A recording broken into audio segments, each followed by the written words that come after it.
Hello, it's Monday the 24th. I'm FxPlew and we're in a short, sharp shower for this morning's brief. Now, Starmer is due to meet Trump in Washington this week. He may be hoping that British diplomacy can bridge a gap between Europe and the US.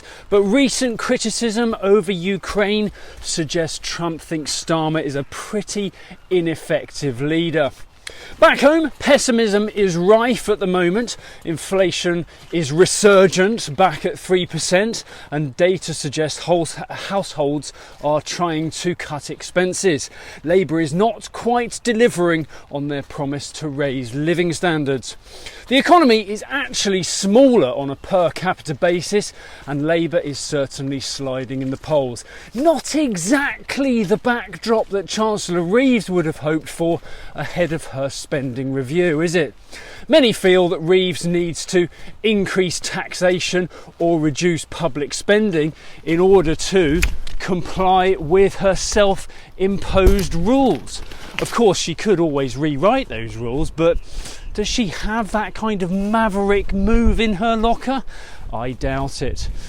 Over in the US, dear old Donald has been pretty busy since getting back in the Oval Office. Trump fanboys would claim that he has sorted Gaza, nearly sorted Ukraine, brought Canada and Mexico back into line, and planted a mole in the Fed.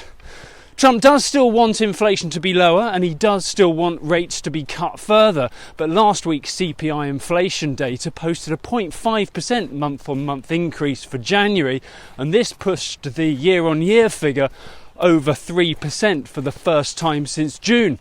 Perhaps someone should draw Trump a picture of how inflation has risen each month since September, and then maybe take his thick red crayon and show him that the Fed started cutting rates in September.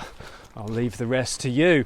In the market, we kick off this morning from around 126.40 against the dollar, 120.50 against the euro, and euro dollar is around 104.90 on the open. And look at that, turned out nice again.